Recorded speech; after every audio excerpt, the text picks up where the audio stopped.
মানুষ এখন ব্যাংকে টাকা রাখতে ভয় পায়, আবার কত কথা জিজ্ঞেস করে। এই মিয়ারা 10,000 টাকা জমা দিলে আয়ের উৎস জিজ্ঞাসা করো।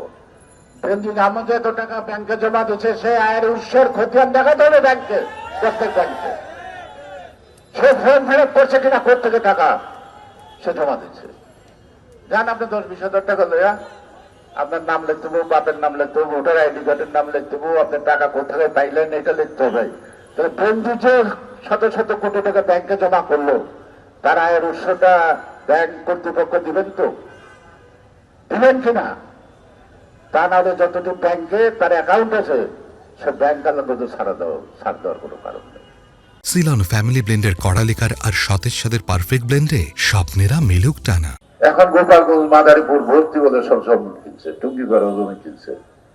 শেখ মুজিবের মাজারটা কিনছে কিনা বেঞ্জিলি, এইটার খবর এখনো বাইরে হয়েছে। যদি কিনে তাহলে কিন্তু আশ্চর্য হওয়ার কথা না, কারণ ছোট তো কোনো ধর্ম নাই। 80 কোটি টাকা তুলে তিনি বিদেশ পাড়ি দিলেন। এই ব্যবস্থা কে করছে? স্বয়ং প্রধানমন্ত্রী, স্বয়ং স্বরাষ্ট্রমন্ত্রী।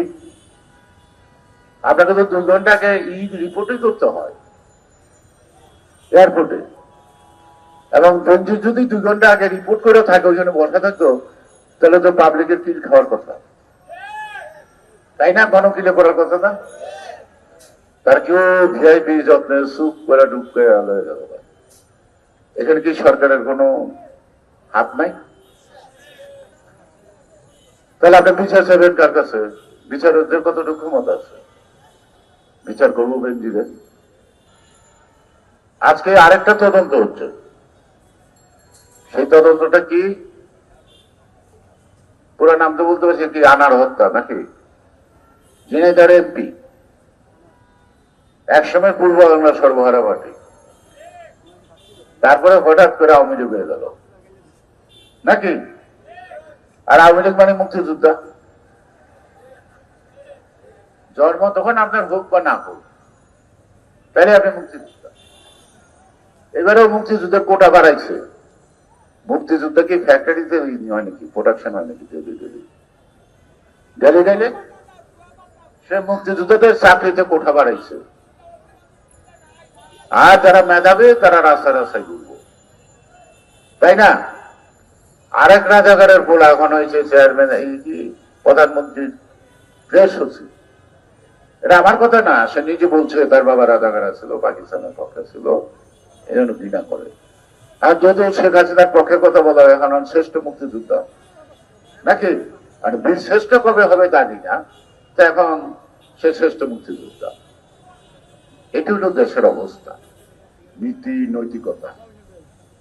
লজ্জা শরমের কথা বলছে সারা। লজ্জা শরম ভয় এই 3 নয়, তাহলেই ভোট ছাড়া প্রধানমন্ত্রী হয়। তাদের আবার লজ্জা শরম কিছু, যার জনগণের ভোটের দরকার হয় না, সে কার কাছে জবাব দিব? কার কাছে জবাব দিব?